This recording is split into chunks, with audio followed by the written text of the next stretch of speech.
Wait, 1 second. Yes. Before you ask us questions, I have questions. Oh, yes. Everybody in this room, I'm just curious, who in this room started playing Dungeons and Dragons after stumbling onto our show? Wow.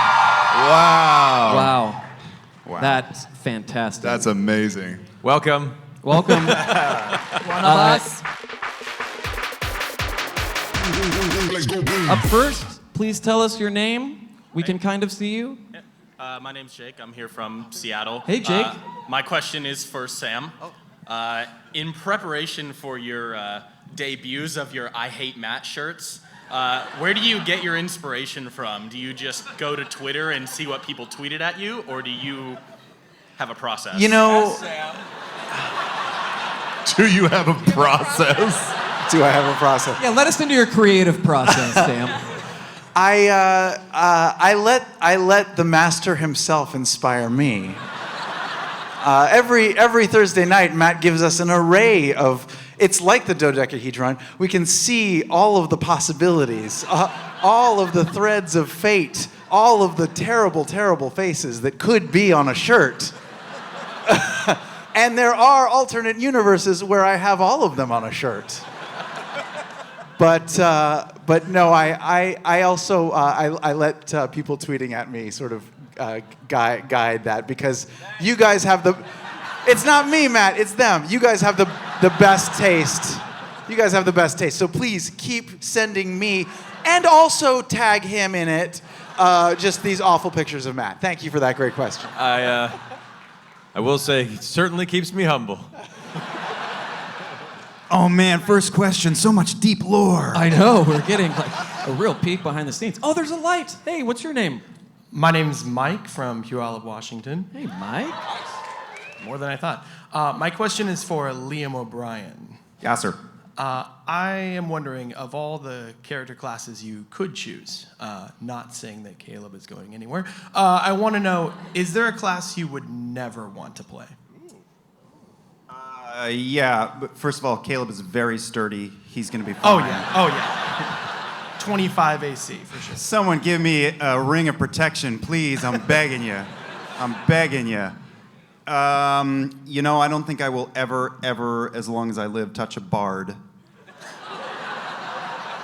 Are you sure? I thought that happened every Wednesday I don't night. do it on stage.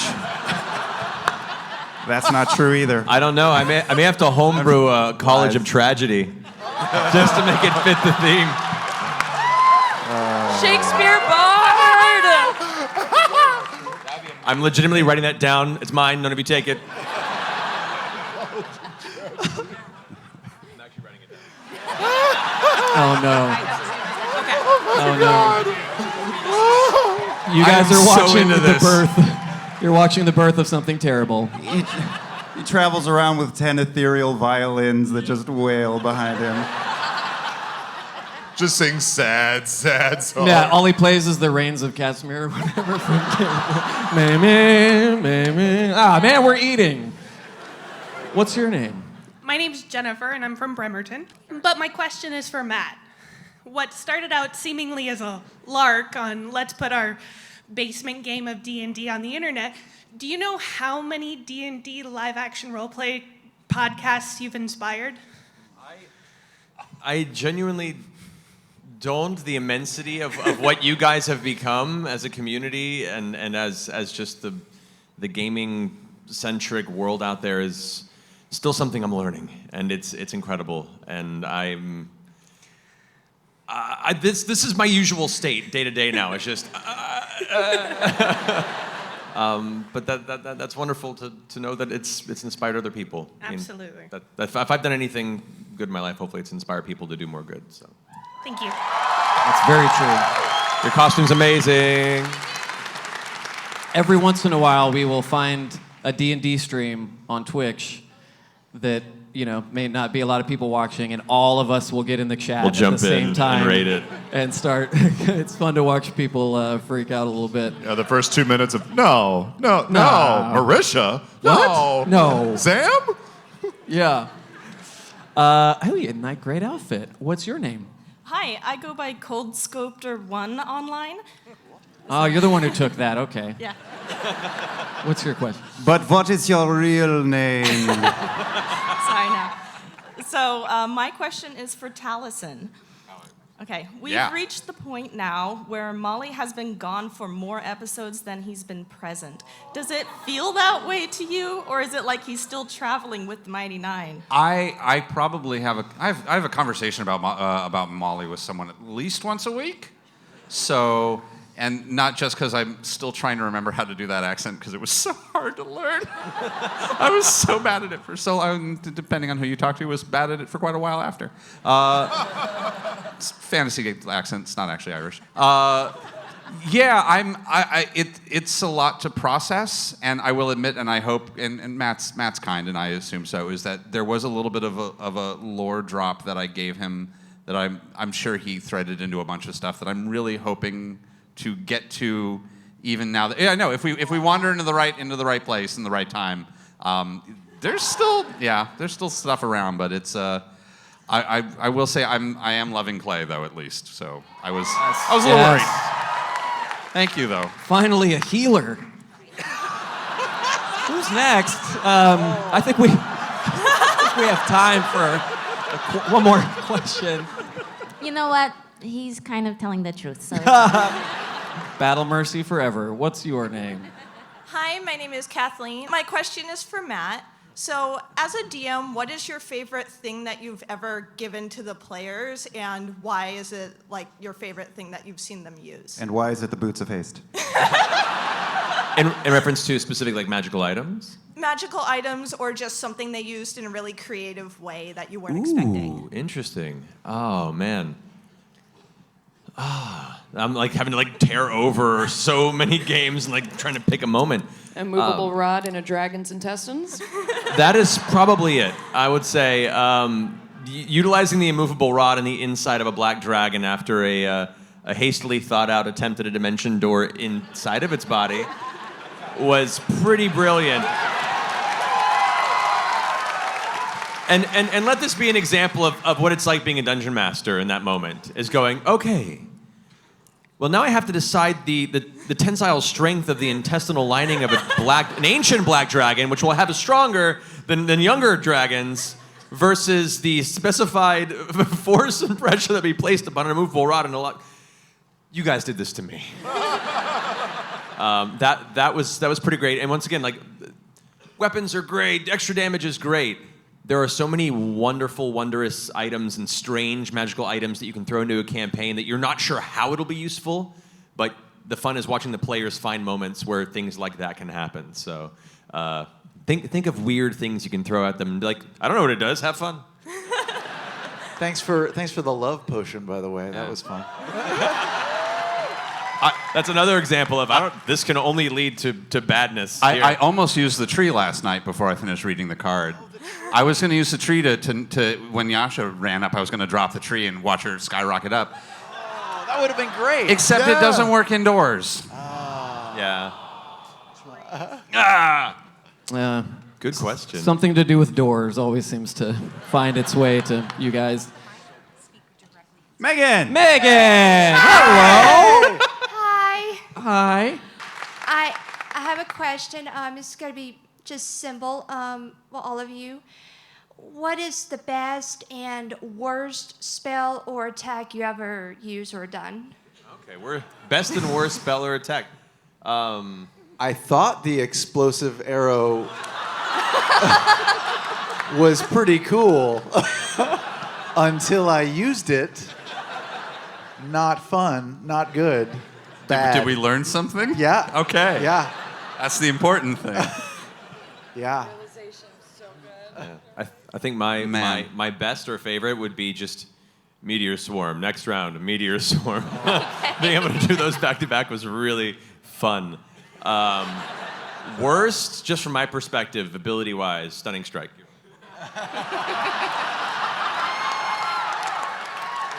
Best ability for me, Stunning Strike. I think, and you all have never let me forget it. One of my worst moves. / best. It's not the goldfish. I wasn't gonna mention the goldfish. It's the goldfish. That wasn't an ability. That was just. Was it when you choked out? Is when you accidentally killed a child with your vines? That was bad. That was also bad. Man, none of these are the ones that I was gonna say. Wow. You're just. Let's talk about all of them. Let's I was just go gonna through say it. Just go through misty the stepping list. everybody, or cloud shape wind walking in the yeah. middle of the word. Yeah, 1 minute to change. That was read your spells.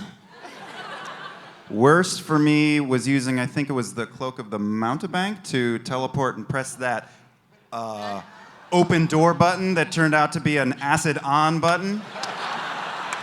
And I think in the history of us doing this on stream, I think I transcended to heaven when I cast Wall of Fire and counterspelled. I had babies in other dimensions from that moment. It felt real good. I don't have a worst yet, but I like Bane. Bane's great. It's just a nice little level one, like, hey Matt, yeah, take it, yeah, it's nice. It is really nice. Yeah, I like Bane. I think my favorite might be the spiritual guardians, because I just like the idea of being surrounded by a bunch of little flying unicorns. Worst is probably Toll the Dead, because it never, ever lands, ever. That's Better so say sad. it, Travis. But also Revivify is pretty cool, you guys. Yeah, glad for that one. I think the worst one so far has been Shadow of Moyle. Only because I was ignited in black shadowy flames and then all the enemies ran away. So it didn't do anything. I just stood there on fire. And the best one is Rage. Thank you, Megan. We love you. Thank you. Thank you so much. Great question. Thank you. Okay, who's next? Look at all these beautiful Nobody people. gets mad at their dice like you, Laura. Yeah. When your I don't know what spells you're don't talking about. land, It's, ugh. They wither. The thing is like with Toll the Dead, I don't even get to roll for it. It's just Matt rolling, and he always rolls high. You can feel the aggression. It's palpable. So frustrating. At the table. Who's next? Hello. So my question is for any of you. If each of your characters actually met your real life person, what would your character think of you or do? Yeah. Since I have many characters to choose from, I would say it would be Gilmore. and the first thing he would say is, "Oh boy, we have to take you shopping." I'm gonna do a makeover that you'll never forget, because you gotta work more with this boy. Oh man, if I met Bo in real life, I think she would be like the best, worst influence on me. I'd be like, yeah, let's get in a bar fight, let's go. I think she'd hit on you. Yeah, Wow. I would allow that. Yeah. Oh, yeah. Oh, Did you say I'd allow it? Matt said I'd allow that for those of you who missed it. If you want to know how freaking weird all of us are. What the hell, man? Matt just made a proclamation about the limits of his marriage, ultimately. You know what? I'm cool with it. the meta levels of that reply are the universe is folding in on itself and in on itself and in on itself. Yep.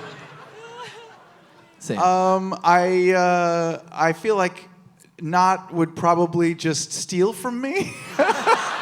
As you know, I'm fabulously wealthy, so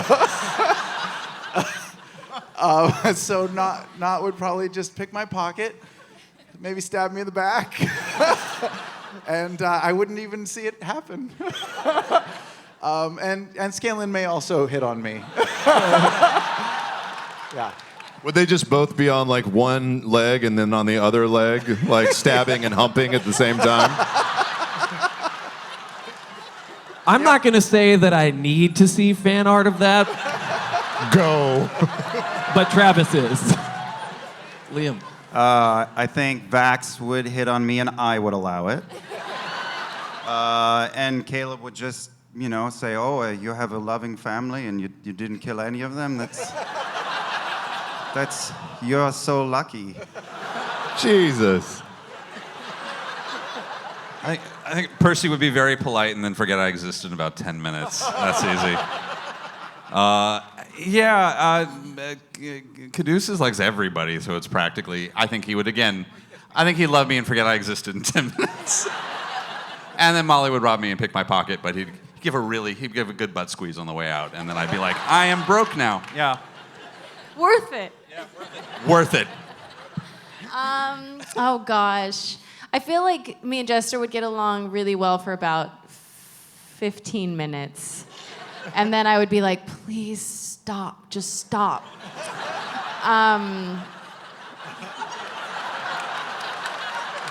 how I feel with Keyleth too. Yeah. Kind of same with Keyleth. Yeah, me and Vex though, all the way. Yeah, besties, for sure, yeah. Yeah, I think Grog would be like, people think you're tall. And Fjord would just say, howdy. And I would say, yeehaw! I thought you were going to say Fjord would ask about your gag reflex. Who is next?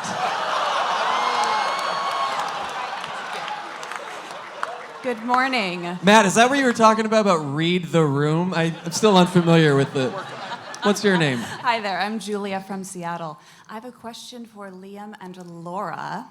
As the twinsies, you guys started the campaign already with an immense amount of trust, a confidant, and someone you knew always had your back. How's your player experience been different in the Mighty Nein when you have to develop that trust in-game? Wow. That's a really Fantastic. good 10 question. points to Gryffindor for that answer. Damn. Question. This campaign is such a different experience. Yeah. I mean, it's changing slowly, but I felt like paranoid and alone for the second campaign. And we still, like when we're not playing the game, we're kind of the twins again. Yeah. And It was hard, even in that first moment of like running into you. Like I still wanted to get under your skin the same way that I wanted to as Vex. So yeah, it's hard to instantly make that separation because you are my twin. So. Oh, shush. But I lucked out that, I had Fjord as kind of a person right from the get-go. Not as a twin, ew. But as somebody that I had already met prior to the campaign. So, like, there was that trust going into this storyline. Maybe for Jester, maybe Fjord doesn't feel the same way. I don't know. Does he? Does he? Yeah, of course, yeah. Of course. Why are you trying to invoke my wrath? I am going to have to sit between the two of you. Thank you. That was a fantastic question. Seriously, thank you. Who's next? Hi. Hey, what's my your name name? is Lindsay from Auburn, Washington. So my question is for Laura. Your most recent episode for Caduceus and Caleb, those two were very close to dying, and you managed to save them both. My question is, if you had to pick one of them, What are you doing? Yep.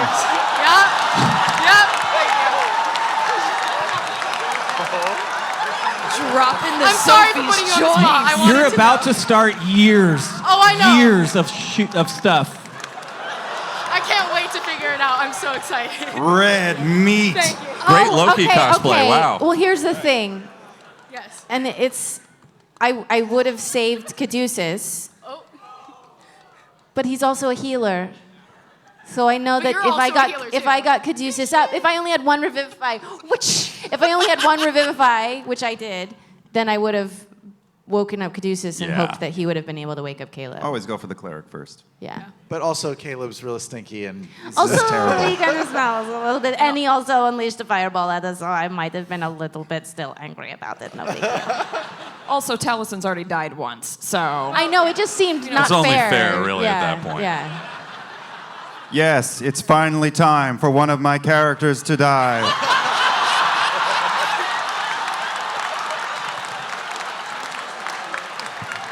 Oh, God. Oh boy. Well, That was amazing. Well, on that note.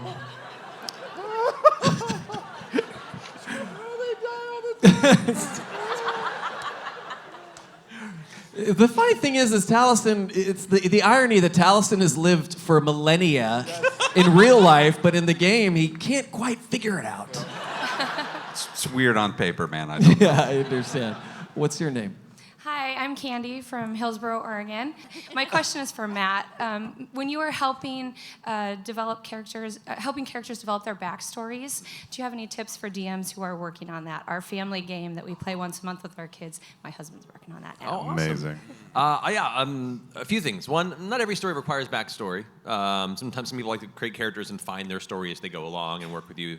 But if you want to start with a bit of it, don't require too much. Half page to a page, I think, is a good amount just to get them thinking. Some people, it's hard to get them to actually write it out. So incentives help. Oh. Telling the party, hey guys, those of you who give me a page backstory on your character before we start the campaign gets one uncommon magical item to start with, or some great bonus idea. gold. Thank you know? That's a great idea. So just a little bit of incentives. Now they're like, oh wait, if I write a story, I get more cool things. And then before you know it, you've tricked them into building a character that they have more investment in than you expected. So. Thank you so much. I appreciate No worries. it. Thank Good you luck. all. You're wonderful. Shout out to Jamie. Be good to your mother. That seems Creepy. That was creepy. That's kind of creepy. A little Shout bit. out from Caleb doesn't go very far. Yeah. Telling a family member to be good to another for coming from Caleb seems a little bit odd. Do as I say, not as I do. Amazing outfit. A, Yes. B, what's your name? I'm Gail from France, and my question is for Marisha, but Matt, you could actually answer too if he wants to. So my question is, so in the last in all the episodes that Dyron has been in, we've seen that Beauregard seems to have a lot of. She's really concerned about the fate of Dyron. So does Beauregard have a crush on Dyron? And if so, does she think she has a chance? And you can answer that as well, Matthew. Bo kind of plays up her sexual aggression towards everybody as kind of a power play. In all honesty, she doesn't really have a crush on Dyron. She does deeply care for her since Dyron was the first person to really take interest in Bo and want to foster what she saw in her. So yeah, it's a deep mentor care and yeah, love. But I don't know, would she tap that? I'm not saying if she didn't like have the opportunity, she would. But I'm not answering this. This is a mystery of the narrative. Should you choose to pursue it, I guess. I don't know. Follow-up question for Matt. Can Bo get it?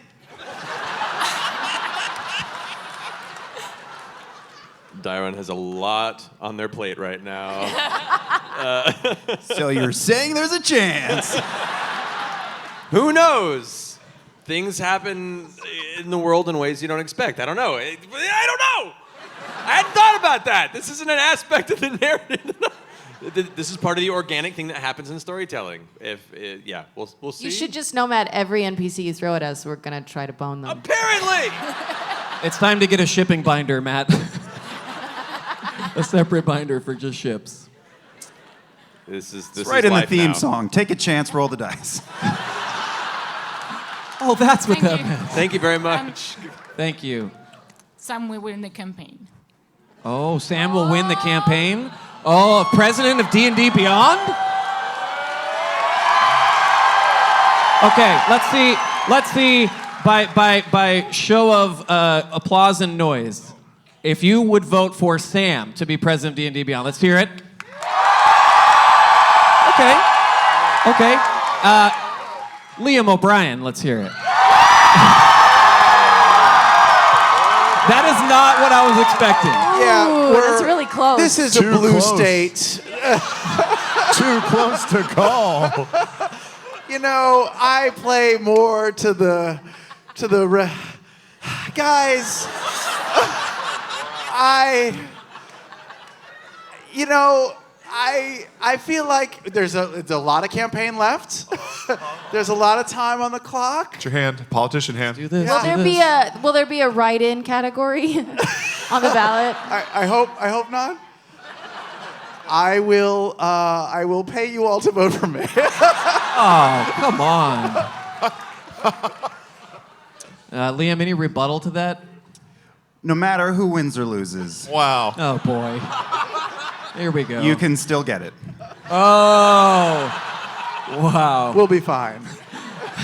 They told us PG-13 for this panel, and we are pushing it. What's your name?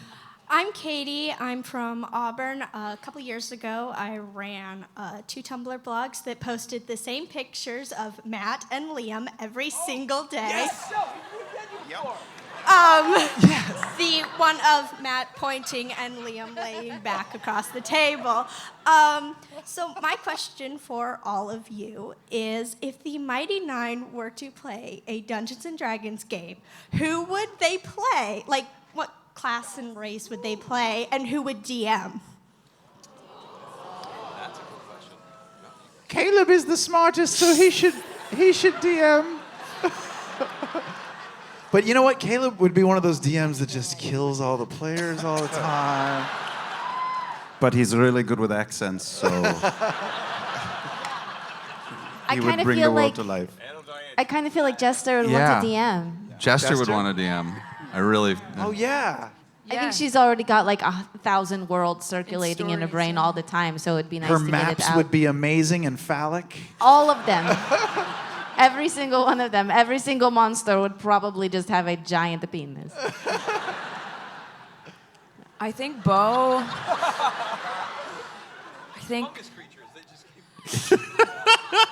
Except for the flump. She's laughing at herself. Stop it. Stop it. I think Bo would want to be like a sorcerer, and then I'm going to say like a changeling, so I can actually change my appearance like the rest of you assholes. I just want to change the way I look. Clay would take Druid and be really bad at it. Just really bad at it. I'd take any arcane class that has more than 2 spell slots. Caleb would play a human wizard with 2 parents. High fantasy. I not would want to play as a halfling. And probably a monk. Monks are cool, man. So cool. And what about Zorth? What would he play? Beastmaster Ranger. Yeah. That's a good question. Great question. Good to see you. Who's next? Hey, what's your name? I'm Larry from University Place, Washington. What's up, Larry? This question is for Marisha. Your sleeves are bullshit shirt. Yes. Obviously your favorite. Where'd you get it? I got it from Laura Bailey as a Christmas present last year. Oh, and it man. is mine. There are many other like it, but this one is mine. I'm trying to think where I ordered it from. I'll think about it, and I'll shout it out as soon as I remember. If I'm not mistaken, the Crit Roll Closet peeps found it, right? Okay, so there's an Instagram account and Twitter account called Crit Roll Closet, and they track all the clothes that everybody wears. Oh, and it's yeah. so weird, but it's cool. It's something brunch. Brunch box? Buy Me Brunch? Yeah, that might be. It's buymebrunch.com. I think that is it. You can find it there. Now I'm hungry for brunch. You would I be, am rich hungry. guy. Thank you. Great question. Awesome. Who's next?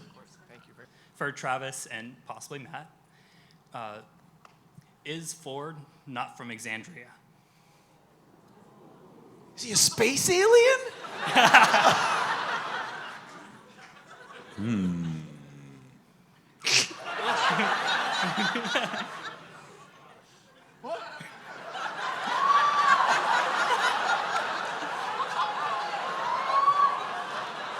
I feel like he has to roll a dice for that or something. I can't tell with his dumb face. It doesn't do anything. It just smirks, and then he's got the face. He's really too. good at poker. Yeah, I'm not getting it. Beware, Travis Willingham is the biggest troll known to man.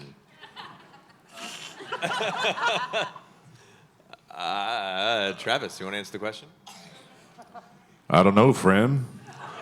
Do you think I'm from Exandria? There's a few things that point to it being a possibility for me. Possibilities are endless. Thank you. Thank you. That was a good question. It's gonna be a lot of questions at lunch. What's your name? I'm Nathaniel, and I'm from Zalargo, Eberron. Just kidding. Tacoma, Washington. And Are you kidding? Are you? Okay. two things: Sam Riegel for D&D Beyond President, and Okay. for Matt, what do you do with players of 10 or more, specifically middle schoolers? Amazing. Wow. For one, if you're running a game for them and it seems like it's too much, you can consider and see if any of them would want to step up and dungeon master a split of the group. Usually, like when a group gets to a certain size, it can get a little overwhelming. So we've had a conversation recently with some friends who were talking about having a group that they split into two, and then one person took over dungeon mastering one, and then they continued the other. There are ways to run larger groups, but you all have to buy into kind of simplifying some of the rules. Maybe like, make sure you throw the attack rolls with the damage die, ways to kind of keep time going quickly. But honestly, keeping people engaged at that size of a group can be difficult. So you have to let everyone know, as a dungeon master, I'm putting all this energy into it. Please give me the time to pay attention and treat this respectfully. But also, it's middle school, and that's where I started playing around that age, and things get a little chaotic. So I wish I had better advice. It's a rough situation in some cases. But yeah, honestly, if it's a situation of too many players, consider maybe breaking it down or having another person help you and co-dungeon master. I've done 2 dungeon masters for a campaign before. One person handles the narrative and the story and the NPCs. One person handles like the combat, the statistics, looking up rules. And so the two of you can then focus on facets of dungeon mastering without having to feel like it's entirely the weight on your shoulders. Oh, really? So that's another way of handling it too. I'm terrible at initiative. Then maybe find somebody to help you track initiative. Flashcards. Flashcards help too. I would say Split not Party much means drinking, crossovers too, which are really cool. So That's true. You do get to crossovers with Split Party. Yeah, if you end up splitting the groups into 2 different parties and you have 2 dungeon masters, you both can check in with each other about what the other group's doing, have them in the same world, and occasionally cross over, and have intertwined stories, which can be really fun. I've done that before, and that's been really cool. Thank you. No worries. Good luck. Good luck. Great question. Oh, look! Hey! Hi, I'm Anna. I'm from Bremerton. And my question is kind of for all of you. In D&D, it's really hard to describe what exactly you're doing with like spells and stuff. So what class ability or spell effect are you most excited to see animated? I know Sam's answer to this. I mean, we're keeping it PG-13. Actually, I'm genuinely I'm excited to see Scanlan sing in animation. I know it's not exactly a spell effect, but when we were playing the last campaign, I would rip off these awesome top 40 songs, which we can't do in the animation. So we're gonna have to write real songs for Scanlan to sing, and that's gonna be awesome and awesome to record, and it's gonna be real cool. I'm personally looking forward to seeing the shadows engulf Percy in his darker moments. I've got fancy weapons that shouldn't work properly. I'm very excited for people to go like, oh God, that's dangerous and terrible. Why do you do it that way? I'm really, really excited. Oh. I will leapfrog ahead to the theoretical future of the series. I really can't wait to see the Deathwalker's ward hasted. Just feathers rocketing through the sky. Yeah. It's gonna be Escaflowne on fast forward the entire time. I'm really excited to see an arrow fly. Oh. Hit somebody. No, I'm excited about Trinket. Yeah, that's what I'm excited. Yeah, you haven't seen Trinket animated yet, but we're working on him. It's so exciting. And also, jumping ahead, the trees from Ventress. I would be pretty excited about that too. I will give you guys $1 million if we get to see the cows. I want to see the cows. Give me the cows. We'll give you $1 million of Sam's money. Yeah. I love that. That could be a fun one too, because I'm in bed the whole time, so I could just be sitting sick with the flu, just horrified. Percy wasn't there. Percy was not. No, Percy was recut because he had just died. So Percy was. Can you imagine a Spoilers. Percy Oh, God. cow with just the little glasses, though? That would have been so cute. I have great art of Percy in bed, just. The Percy cow with just like the mask over to the side. Yeah, I'm excited for like any of the druid transformations. Like once again, kind of jumping ahead, I'm stoked to see Kiki go into like, Earth Elemental Kiki. I guess. Oh yeah. Yeah. That'd be ahead. A little bit ahead, but yeah. Well, depending on how much they fund the Kickstarter, maybe we'll get there. It's at 7.4 million right now. That's ridiculous. Terry. You guys are ridiculous. You're welcome. Thank you. Thank you. I'm excited to see any of Pike's ridiculously amazing divine, especially in the Whitestone arc. Yeah. She has some moments. Oh my God. Yeah, I'm super excited about that. So. Yeah, you're telling me. If it wasn't for you guys, I would definitely have other friends. Help me get through this. Thank you so much for your question. Team Liam. Team Liam. Ooh, how interesting. How interesting. Don't mind my uncle back there checking his email. Who is up next? Hi, I am Matthew Moore. Caleb's almost gone down a couple of times, and Down. Never mind. Laura, sturdy Laura Caleb. Bailey. Not Just wanted clarification, that's You did all. not- Water bottle on you. Caleb's not almost since school days anyway. died a couple of times. But if Caleb were to die, would not start taking wizard levels instead of rogue levels to honor his memory, or potentially learn herself how to change back into a halfling. That is brilliant, and yeah, that's a great idea that I will now steal and take. You're welcome. Great. Yeah, no, that tracks. That tracks. I mean, I feel like she hasn't really focused on training herself as a wizard because she's just trying to help him as much as she can. But for sure, if he died, she would start learning from his books and try to read. And I would be the saddest wizard. Well, second saddest wizard. Yeah. I don't think you could find a sadder wizard than I don't Caleb. think there is. Great question. Ultimate sadness cannot be beaten. We got time for a couple more. Who's up next? Hey, I met you in the elevator. Yeah, we met in an elevator. You're awesome, and your dog is awesome.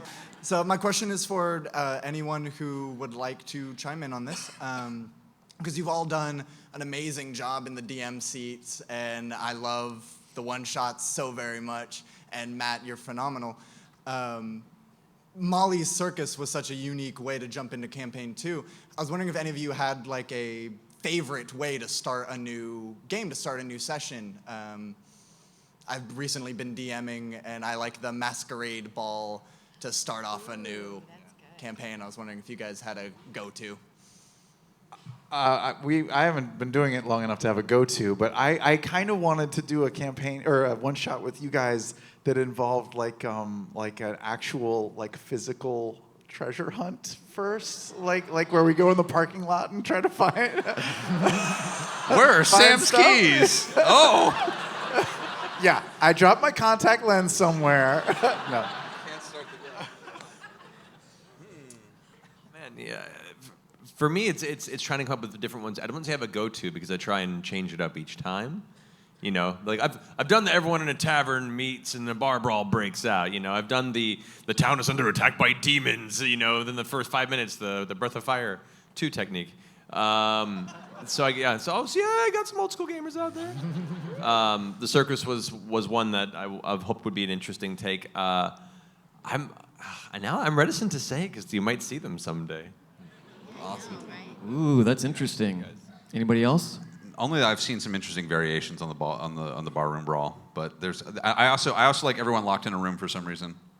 I'm a big fan of a bunch of random people locked in a room. I know that sounds basic. Coming from you, it sounds totally fine. But there's so many variations on that. If you've all been thrown in a cell for some reason, or you all wake up and God only knows where you are. There's a lot of Hey guys, you want to play this D&D module? It's in the Saw universe. It's pretty intense. I didn't want to say it, but yeah. No. You might want to be trained in lockpicking. I'm just saying. Better dialogue. Yeah. Well, thank you for your question. Thank you so much. Thank you. Yeah. Thank you. We are out of time, my friends. I know. Look at the clock. Oh, it says they're going to kill me. I want to say now more than ever, we love you guys, and we thank you honestly and sincerely from the bottom of our hearts for not just the Kickstarter thing and all of that, but just for your constant support, the things that you say online. For me, the biggest thing is the way you treat each other. And I just want to say, you know, we love you guys, and thank you so much. And thank you for lining up and coming to this, and hopefully we get to meet a ton of you this weekend. So thank you guys. We love you. Thank you for your support. Thank you so much. Thank you, guys. Thank you.